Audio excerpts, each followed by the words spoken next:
बिस्मिल्लाहिर्रहमानिर्रहीम। नाज़रीन, एक नई वीडियो के साथ हाजिर खिदमत और उम्मीद करता हूँ कि आप मेरी इस वीडियो को भी उसी तरह पसंद करेंगे, शेयर करेंगे और कमेंट्स बॉक्स में जाके कमेंट्स करेंगे जिस तरह मेरी पिछली तमाम वीडियोस को पसंद किया गया और कमेंट्स बॉक्स में जाके कमेंट्स किए। नए आने वाले के लिए रिक्वेस्ट है कि मेरे चैनल को सब्सक्राइब करें, बेल आइकन को टच करें और ऑल को दोबारा टच करें ताकि मेरी तमाम वीडियोस बआसानी आप तक पहुंच सकें और मेरी वीडियो से आप इस्तेफादा हासिल करें। और कमेंट्स बॉक्स में जाके ज़रूर कमेंट्स दें, लेकिन एक रिक्वेस्ट के कमेंट्स बराए इस्लाह होना चाहिए, ना कि कमेंट्स ऐसे हों जिससे मेरा भी टाइम ज़ाया और आप लोगों का भी, क्योंकि आप लोगों का तो टाइम बहुत ज़्यादा कीमती है, तो थोड़ा सा मेरा भी है।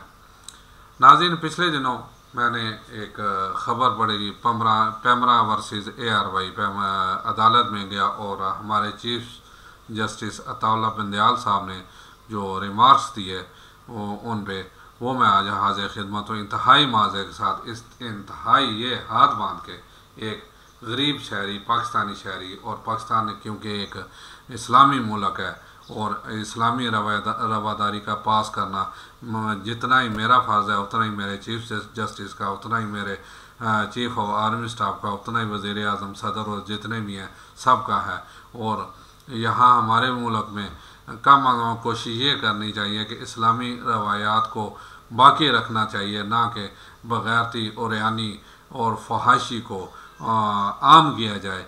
लेकिन अब जो हमारे मीडिया पे हो रहा है उस पर तो यही लग रहा है कि इन चीज़ों को ही आम किया जा रहा है और फिर ऊपर से ये कम अज़ कम जो अपना ये मेरे पास एक छोटी सी रिपोर्ट आई है, ये मुकदमे का है भी बानवान CP नंबर है 3506/2020। ये 12 अप्रैल 2023 को आई मेरे पास जो है ना मेल, और ये PEMRA versus ARY। Supreme court के फैसले ने इस्लामी ज़ाब्ता इखलाक और आइन की धज्जियाँ बिखेर दी। आज़ादी इजहार की लिबरल तारीफ पाकिस्तान के आइन की तशरीह में बयान कर दी गई। पाकिस्तान में हम जिन्स परस्ती के इजहार की आज़ादी और उसके ख़िलाफ़ बात करने पर पाबंदी। सुप्रीम कोर्ट का फैसला। पाकिस्तान के कानून को तेज़ी से सेकुलराइज किया जा रहा है। आइन पाकिस्तान के लिबरल तशरीह की जा रही है। रवादारी पैमरा, शादी के अलावा जिनसी रुझान दिखाने पर पैमरा और बर्दाश्त का मुजाहरा करे। यानी शादी के बाद जो कुछ होता है, अगर कुछ हो उसके करीब 3 दिखा भी दिया जाए तो फिर पैमरा जो है ना थोड़ा सा बर्दाश्त का मुजाहरा करे और सब्र से काम ले। मुख्तलिफ जिनसी शनाख्त और जिनसी रुझान के इजहार को मीडिया में दिखाने पर कोई पाबंदी नहीं होनी चाहिए। सुप्रीम कोर्ट का फैसला। जनाब, अब मुझे ये समझ नहीं आ रही कि ये हम किस तरफ जा रहे हैं, कि क्योंकि इससे मैं आगे अगर एक छोटा सा आपको दिखा दूँ कि हमारे यहाँ हो क्या रहा है। हमारे यहाँ पे ये यानी ससुर, ये देख सकते हैं, ससुर बहू का आशिक है, बहनोई साली का आशिक है, तो अपना यानी कि सब एक दूसरे की बीवियों में नज़र। और इससे आगे एक और स्टेप अगर बढ़ जाए तो फिर जैसे बहन भाई के तलक़ात दिखाए जाते हैं, वो अल अमान अल हफीज़, यानी इतने हम लिबरल हो गए हैं, इतने आज़ाद ख्याल हो गए हैं कि अल्लाह माफ़ करे। और फिर सर जी, मैं तो अपने कम अज़ कम इंसाफ के अदारों को भी कहूँगा कि कुरान मजीद में जितनी भी कौमों की तबाही का जिक्र है उनमें से एक भी कौम की तबाही की वजह रोज़ा, हज, ज़कात छोड़ना नहीं था, बल्कि कम तोलना और रिश्वततानी, इंसाफ का ना करना, किसी का हक खाना, मिलावट करना, किसी को ना हक कत्ल करना था। अगर सादा अल्फाज में कहूँ तो मामला हुकूकुल बात का था। और मैं और ज़्यादा अगर इसे ज़रा आसान ज़बान में कहना, देखें, कम तोलना, रिश्वततानी, किसी का हक खाना, मिलावट करना, किसी को ना हक कत्ल करना, ठीक है, तो इनको कौन रोकेगा? इनको हमारे इंसाफ के अदारे रोकेंगे, ठीक है ना। और जिस मुल्क में इंसाफ नहीं होगा तो वो मुल्क जो है ना ज़ाहिर है तबाह बर्बाद ही होगा, जैसे हमारे मुल्क के इस टाइम हालात जा रहे हैं। तो यकीन माने, एक मैंने मौलाना तारिक जमील का क्लिप सुना कि फ़िरौन ने, यानी उसमें फ़िरौन एक नाम था, उसके मुख्तलिफ लोगों ने जो है ना अपना हुकूमतें की, 950 साल तक हुकूमत की। तो अब मौलाना तारिक इल्म के हिसाब से तो फरिश्तों ने अल्लाह ताला से पूछा कि या अल्लाह, अगर ये बंदा खुदाई दावा भी करा सारा कुछ, तो आपने इसे फिर मारा क्यों नहीं? उन्होंने कहा जी मुझे इसका इंसाफ पसंद था। पहले 900 साल यानी उन्होंने इंसाफ से हुकूमत की, और फिर जब वहाँ के नजूमियों ने बताया कि ये एक बच्चा आ रहा है जो आपकी हुकूमत ख़त्म कर देगा, फिर उसने जुल्म और बरबियत का निज़ाम काम किया और हुक्म दिया जो भी बच्चा पैदा हुआ उससे तहत एक कर दिया जाए, और फिर वो 50 साल गुजारे उसने सिर्फ। हज़रत मूसा अलैहिस्सलाम यानी जवान हुए, उनके ख़िलाफ़ जहाद का नारा लगाया, और अल्लाह की मदद तो शामिल थी, फिर वो जो है ना दरिया नील में गर्क हो गए। अब अंदाज़ा लगा सकते हैं, यूरोप देख लेना, क्या कुछ नहीं है यूरोप में, क्या कुछ नहीं हो रहा, ठीक है। वो क्यों बचे हुए हैं? क्योंकि वहाँ इंसाफ है, सिर्फ इंसाफ को छोड़ के ना, सिर्फ इंसाफ। और फिर मैंने पिछले दिनों एक वीडियो उस पर भी बनाई थी, जो एक औरत पहले तो यानी कि बहुत ही बेरारवी की शिकार थी, उसने कत्ल किया था, अंदर जाके वो राहबा बन गई। तो हत्ता के उनके सबसे बड़े पोप जॉन पॉल ने भी सिफारिश कर दी कि इसकी सज़ा माफ़ की दी जाए, लेकिन वो जो सुप्रीम जुडिशल के जज थे ना, उन्होंने कहा जनाब अगर क़यामत के दिन उन 2 बंदों को जिनको इन्होंने कत्ल किया है हमारा गिरबान पकड़ लिया तो हम क्या जवाब देंगे? उन्होंने माफ़ नहीं किया, फांसी दे दे उसे। यानी पूरी जो है ना इदारे उसमें मजहबी थे, उसमें हुकूमत में गए। एक टाइम ऐसा हुआ एक तरफ हो गए सब ने मिल के, और अवाम भी उसमें शामिल थी। अवाम ने भी एहतजाज किया कि अब इस औरत का ये सुधर गई है, अब ये हो गया, इसे माफ़ कर दिया जाए, लेकिन जजों ने माफ़ नहीं किया। और अंदाज़ा आप ये लगा सकते हैं कि हमारे यहाँ क्या हो रहा है। हमारे आए दिन कातल छूट नहीं रहे। मैंने अब पिछली यानी ऊपर नीचे 2-3 वीडियो पे उस बच्चे का जो अपना बात की थी, जो सर्विस अस्पताल में था, उसकी माँ ज़ार उकतार रो रही थी कि एक चौधरी के बेटे ने उसे 22 गोलियां मारी हैं। देखें, मामला जो कुछ भी हो, कानून अपने हाथ में नहीं लेना चाहिए। और जो अपना उससे पहले वो 3 कत्ल कर चुका था, और कितने अशराफ बदमाशी है जिनके बच्चों ने कत्ल किए और आज खुलेआम बाहर फिर रहे हैं। क्या कर लिया किसी ने उसका? तो भैया बात ये है कि जब तक इसमें अदल और इंसाफ का, और कल वो जो मैं थोड़ा सा पढ़ रहा था, बड़ी अच्छी बात है। देखिए मैं इसे एग्री करता हूँ कि जज साहब का कि जनाब ये सो मोटो वो हर कोई अपनी मतलब की करता है ना, असम्बली में बिल पास कर ये सो मोटो नहीं ले सकते। तो उन्होंने कहा जी हम ऐसे हर चीज़ हम काम ये हमारी जुरिडिक्शन में है, हम हर काम ये कर सकते हैं। तो मैं उन जज साहब को एक बात कह सकता हूँ इंतहाई माज़रत के साथ कि एक दिन हम सब एक बड़े मुंसफ के सामने खड़े होंगे। वहाँ ना तो सिफारिश चलेगी ना रिश्वत चलेगी, वहाँ तो हमारा किरदार ही हमारे सामने होगा। और फिर उस हदीस को सामने रखें जिसमें कहा गया कि एक बहुत यानी कि नेकियों का अंबार लेके आया ज़मीन से पहाड़ तक। यानी नबी की सल्लल्लाहु अलैहि वसल्लम ने कहा, हदीस है कि आप लोगों को पता है मेरी उम्मत का गरीब तरीन इंसान कौन है? तो साहबा ने पहले कहा उस ज़माने में जैसे भेड़ बकरियाँ होती थी, ऊँट होते थे, या ये कपड़ा वगैरह बेचा जाता था, यानी ऐसे ही उन्होंने कहा इनका हवाला दिया। तो आप सल्लल्लाहु अलैहि वसल्लम का नहीं, फिर आखिर में कहा जी अल्लाह जाने, अल्लाह का रसूल जाने। तो नबी सल्लल्लाहु अलैहि वसल्लम ने कहा कि क़यामत का दिन होगा और एक बंदा आएगा, उसकी नेकियां ज़मीन से लेकर आसमान को छू रही होंगी, तो अल्लाह ताला कहेगा इसे जन्नत में ले जाओ। इतनी देर में कि जब वो जाने लगेगा तो चंद अशखास आ जाएंगे कि या अल्लाह हमें इस बंदे ने हमारे से ये ज़्यादा की, कोई कहेगा मुझे थप्पड़ मारा, कोई कहेगा मुझे गाली दी, कोई क्या कहेगा, सारा कुछ कहेगा। तो अल्लाह ताला कहेगा ऐसा करो, इसकी नेकियां उठानी शुरू कर दो। वो नेकियां उठाना शुरू करेंगे, हत्ता को नेकियां ख़त्म हो जाएंगी। जितनी यानी ज़्यादती की उस हिसाब से नेकियां उठाएंगे, किसी से थोड़ी की तो थोड़ियाँ नेकियां उठाएंगे, जिससे ज़्यादा की ज़्यादा नेकियां, हत्ता कि वो नेकियां ख़त्म होगी। तो अल्लाह ने कहा इसकी जगह अब या अपने गुनाह फेंकने शुरू कर दो। कुछ देर बाद ज़मीन से लेकर आसमान तक वो गुनाह जो है ना वहाँ पड़े थे उसके हिस्से में। तो अल्लाह ताला ने कैसे उठा के जहन्नम में फेंक दो। जनाब अगर इंसाफ नहीं करेंगे ना देखें इंतहाई माज़े के साथ आप लोगों के हाथ में एक तराजू है और आप लोगों को अब तजर्बे के साथ साथ ये भी पता चल जाता है कि ये बंदा झूठ बोल रहा है या सच बोल रहा है।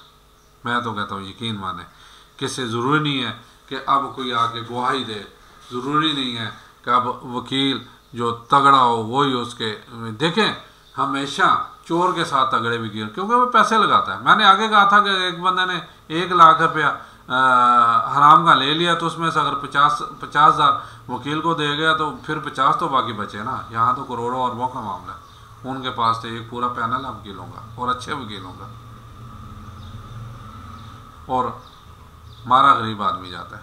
और उनके के अगेंस्ट जो है ना, हुकूमत का जो अटॉर्नी जनरल होता है वो जितने दलाइल दे सकता है देता है। एक तरफ वो अकेला हो या साथ 2-3 असिस्टेंट हो, एक तरफ 20 वकील हो, पूरा बार हो, तो क्या करेगा। इनके भी लिए भी रोकथाम होनी चाहिए, इनके लिए भी कोई सज़ा तजवीज़ होनी चाहिए कि अगर किसी गलत बंदे का ये केस लेंगे और जानबूझ के उसका डिफेंस करेंगे तो उनका भी, मैं तो कहता हूँ उनके जो क्या कहते हैं अपना 12 लाख की डिग्री है वही कैंसिल होनी चाहिए। उनके लिए भी सज़ा तजवीज़ होनी चाहिए। एक बंदा मैं कहता हूँ अगर आते ही देखें, अब एक बंदा बच्ची से ज़्यादती करता है, छोटी बच्ची से, छोटी या बड़ी से, पकड़ा जाता है मौके पे, पता चल जाता है, तो मुझे समझ नहीं आ रही फिर उसके केस को क्यों घसीटा जाता है। वो तो सीधा सीधा उसे तो वही मैंने आगे कहा था कि चाइना में सिर्फ 3 घंटे में मुजरम को सज़ा दी गई। और वहाँ के गवर्नर ने, वो मैंने आगे कहा था कि एक बच्ची से ज़्यादती हुई तो वो उसे खुद बजाते खुद मिलने गया अस्पताल में, तो उसने उससे 2-3 सवाल के, उसने कहा बेटा जब आपसे ज़्यादती हुई आप चीखी थी? कहते चीखी थी। कहता ज़ोर से चीखी थी? कहते हाँ ज़ोर से चीखी थी। कहता आप वहाँ उस जगह पे जा सकते हो जहाँ आप ज़्यादती हुई? कहता जी जा सकती हूँ। कहता आ जाओ। गाड़ी में बिठाए ले गए और अपने जो उसके साथ गवर्नर के उसके थे बॉडीगार्ड या कोई, उन्होंने चारों तरफ फैला दिया, 1.5-2 किलोमीटर तक फैला दिया। अब उस बच्ची को चीखो, ज़ोर ज़ोर से चीखो। जब ज़ोर ज़ोर से चीखा तो उनको बुला लिया गया। कहता हाँ जी आपको इस बच्ची की आवाज़ आई? कहता जी बिल्कुल आई। कहता इन 1.5-2 किलोमीटर के अंदर जितने लोग हैं उन्हें अरेस्ट करके ले आओ। ले आए। उन्होंने कहा जनाब आप शनाख्त करें वो मुजरम कौन है, आपको मैं 50 मिनट देता हूँ या 40 मिनट देता हूँ, लेकिन मैं इतना ही टाइम दिया। उसके बाद बॉडीगार्ड्स को कहा अगर ये नहीं करते तो इन्हें गोली मार दो। अगर 40 का टाइम दिया था, 30 मिनट के अंदर अंदर उन्होंने मुजरम की निशानदेही कर दी, मुजरम पकड़ा गया। और फिर आगे क्या हुआ हमारे लिए लम्हा अलमिया। हम क्या सज़ा देते हैं, इसे 12 माल लटका दो। कई दफ़ा मैंने सुना, और रिकॉर्ड में यूट्यूब से क्लिप निकाल सकता हूँ, 12 माल लटका दो, लेकिन इसे 5 करोड़ जुर्माना है, साथ 1 साल कैद है। अगर ये 5 करोड़ नहीं देता तो साथ 3 साल और इसकी कैद बढ़ा दो। वो तो कोई पागल ही होगा कि मौत की तरफ जा रहा है और पैसे उसके पास हों भी तो वो दे लो जी फोड़ो पैसे तो मुझे लटका दो। वो तो कभी भी नहीं देगा। अगर ये बंदे ने जुर्म किया है तो फिर इतना लंबा इंतज़ार क्यों? सीधा हैंग टिल डेथ। और उस गवर्नर ने वही किया, अपना मौजा निकाला, वहीं उसे उसका भेजा उड़ा दिया। कोई अदालत वहाँ पे नहीं लगी, कोई सुनवाई, कोई सेशन कोर्ट से, कोई हाई कोर्ट, सुप्रीम कोर्ट तक उसका केस नहीं लगा। खुदारा मैंने आगे भी कहा था, इंतहा ये देखें, फिर गरीब आदमी हूँ मैं, लेकिन मेरा दिल जो है ना रो रहा है इस पाकिस्तान के लिए, पाकिस्तानी अवाम के लिए। यहाँ गरीब आदमियों का तो ये हाल है कि हमारा ये हाई कोर्ट में एक केस लगा हुआ था, तो हम गए तो वहाँ एक बच्चा आया, बच्चा के जवान था, यानी 20-22 साल का। अब वो ये दीवानी केस था जायदाद का, तो हमारा वकील बाद में कहने लगा कि ये पिछली तकरीबन 3-4 पीढ़ियों से ये केस चल रहा है। अब इस केस का असल मामला मुझे पता है या मेरे मुखालिफ वकील को, इनको किसी को नहीं पता कि क्या मामला है।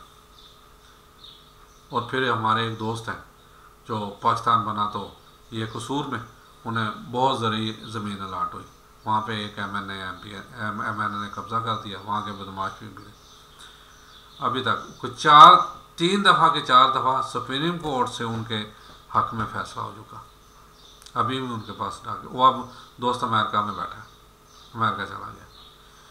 एक तरफ से फैसला आता था, वो भाई वकील है ना, वो कोई ना कोई शैतानी बात सोच लेते हैं, एक और बुनियाद बना के फिर वो जो है ना स्टे ले आते थे, फिर केस नहीं से चलता, उस पर फैसला आता, वो एक बुनियाद बना के फिर।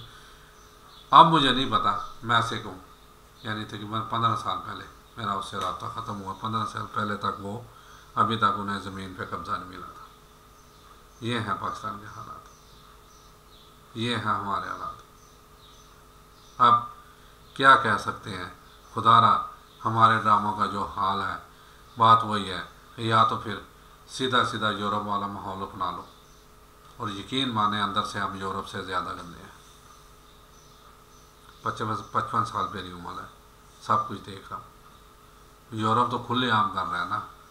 अगर ये मैं एक अक्सर बात करता था पाकिस्तान में कि पाकिस्तान में अगर पाकिस्तान के मर्द यानी चाहे वो बाप हो, बेटा हो, भाई हो, शोहर हो, इसका डर ना हो तो हमारी औरतें नंगी बाहर करें इंतहाई माजरत के साथ। फिर जब मैं चला गया सऊदीया तो वहाँ मैंने ये ऐड कर दी, वहाँ भी मैंने सूरत हाल देख ली कि वहाँ के अगर कानून सख्त ना हो, वहाँ ये दर्जी की दुकान पे औरत को अंदर जाना मना है, नहीं जाने देते, खिड़की से ही बात करें जो करना है। वहाँ कानून सख्त ना हो वो भी ऐसी करें, एक बाया पहना होता है वो भी उतार दें अंदर से। हम इंतहाई माजरत के साथ, वजह क्या है कि हमारे यहाँ कानून पे इम्प्लीमेंटेशन नहीं है, इस्लामी लॉ नहीं है, इस्लामिक लॉ। देखें औरत को क्या कहा गया, हिजाब, कितनी औरतें हिजाब पहन रही हैं। अब तो मुझे लगता है वैसे ही कोई हिजाब पहने ना पहने कोई फ़र्क नहीं पड़ता। मर्द को क्या कहा गया, अपनी आंखें नीचे रखे, ना औरत हिजाब पहन रही है ना मर्द अपनी आंखें नीचे रख रहे हैं। और फिर फ्रेंडली माहौल, बाप बेटी ऐसे आपस में बातें कर रहे होते हैं जैसे बहुत बड़ा बजाराना, भाई बहन ऐसे में। फिर हमारे ड्रामे आप देख सकते हैं, ड्रामे में फुल लिबरलिज्म, क्योंकि बाहर से भी एड आ रही है, चाह भी यही रहे हैं हमारे यहाँ पे सोसाइटियाँ से। और ये बड़े घरानों में चले जाएं, क्या हो रहा है खुदारा, इस मुल्क को जिनसी बेराहवी। और फिर सबसे बड़ी बात, मैंने आगे पिछली वीडियो में ये कहा था कि हमारे यहाँ ये क्यों अटैक्स ज़्यादा हो रहे हैं कि हमारी यूथ जो है ना वो 18 से 28 साल 60% है, और सिर्फ इन्हें बहकाने के लिए ऐसे मवाद। और फिर मैं सलाम पेश करता हूँ चौधरी निसार को, देखें जो सच बात है, उन्होंने यूट्यूब पे पाबंदी लगा दी थी, बिल्कुल सही किया था। चले यूट्यूब पे पाबंदी में आने लगाए, जैसे सऊदीया में है कि आप गलत साइट खोलने लगेंगे नहीं खोल सकते, यानी कम अज कम हर बंदा नहीं खोल सकता, इतना ही कर दे। और इतने अब हैं ये कर सकते हैं, ये मामला कर सकते हैं कि कोई गलत साइट्स खोलना चाहे तो ना खोल सके। हाँ ठीक है, बाकी दूसरे अच्छी चीज़ें यूट्यूब में अच्छी चीज़ें भी हैं, आप कुरान की तिलावत सुने, उलमा का जो अपना दर्स सुने, आप ना गलत पासे जाएं। और फिर सबसे बड़ी बात भाई, ये चेन से चेन मिलेगी हमारी। अगर यूथ बेकार, वो क्या ना खाली कार जो है ना शैतान दा होता है, तो ये अगर जहन खाली रहेगा, बच्चा एक सारा दिन आवारा फिरता रहेगा, उसे कोई जॉब नहीं मिलेगी, मसरूफ़ नहीं होगा, ज़ाहिर उसने फिर उल्टे तरफ ही जाना है। मैं सिर्फ इंसाफ के अदारों को नहीं कह रहा, इंसाफ के अदारे ये करें कि, बल्कि मैं तो कहता हूँ इन ड्रामों पे पाबंदी लगाएं, उल्टा अगर उसे ज़्यादा आज़ादी देंगे तो फिर अमानुल्लाह हफीज़, खुदारा इन्हें रोके, बल्कि पैमरा को मज़ीद स्ट्रॉन्ग करें, और जो है ना ये बिल्कुल ये ड्रामे बंद होने चाहिए जो चल रहे हैं। ड्रामे चलाएं, पहले देखना पुराने ड्रामे मज़ा आता था, एक सारी फैमिली बैठ के उस ड्रामे को देख सकते और उसका कोई मकसद होता था। आजकल के ड्रामे का सिर्फ एक ही मकसद है कि नौजवान लड़की लड़के को उभारो कि तुम जो कर रहे हो ठीक कर रहे हो, अपनी बड़ों की ना सुनो, तुम आज़ाद ख्याल हो, तुम आज़ादी हक का हक राय दही के हक रखते हो, जो चाहो करो। आजकल के ड्रामे ये हैं भैया, और इन्हें रोकना पड़ेगा। और इन्हें सबसे ज़्यादा मैं तो अपने चीफ जस्टिस से ही रिक्वेस्ट कर सकता हूँ कि खुदारा आप इन्हें रोक सकते हैं, क्योंकि हमारी यूथ 18 से 28 साल 60% है। और अगर हम बिल्कुल इखलाकी इक़दार में मैं आपको हवाला देता हूँ 2005 के ज़ल्ज़ले का, और ऐनी शाहिद हैं कि वो बिल्डिंगें वो इलाके तबाह हुए बर्बाद हुए जहाँ पे ये बेरार हुई, यानी शुमाली इलाका जा सारी, जहाँ पे क्या नाम है इस्लामाबाद वो होटल था जिसमें से बरहना अंग्रेज़ी और अंग्रेज़नी और दूसरी तीसरी जब झटके रहे सारे बाहर निकल के सड़क पे आए, सारी जिनसी बेरार हो रही थी। और फिर ये हल्का सा एक नमूना अल्लाह ताला तो फिर करता है ना, जब हम नहीं बाज आएंगे तो फिर वो अपना ठीक है, टोटल अजाब नहीं आएगा, यानी ज़मीन ऐसे करके ऐसे उल्टाई नहीं जाएगी, लेकिन छोटे छोटे अजाब आएंगे। ये भी अजाब ही है, देखें बेमौसमी बारिशें, गंदम का बेड़ा गर्क हो रहा है, और ये भी अजाब ही है हम पे जो है ना अपना करप्ट हुक्मरान जो है ना आएंगे। ये भी अजाब ही है कि हमारे मुल्क में अदल इंसाफ वो कितने नंबर पे हमारा, आप लोग भी सब जानते हैं, 138 तकरीबन 193 ममालिक में से 138 में नंबर पे है, 132 के 38, सॉरी मेरे जहन में नहीं है। ये क्यों है?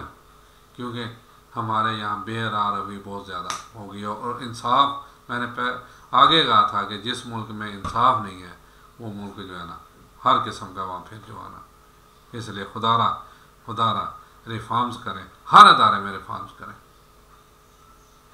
हर अदारे में रिफॉर्म्स होनी चाहिए।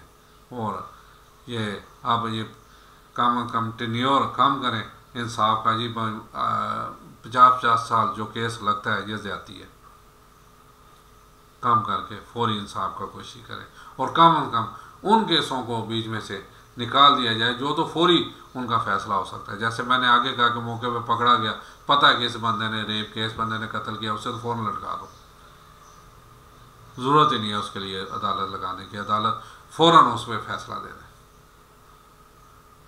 माज़ा चाहता हूँ अगर मेरे से कोई गलती हुई, इंतहाई माज़ा चाहता हूँ, लेकिन क्या करूँ, पाकिस्तानी हूँ, मुहब्बे वतन पाकिस्तानी हूँ।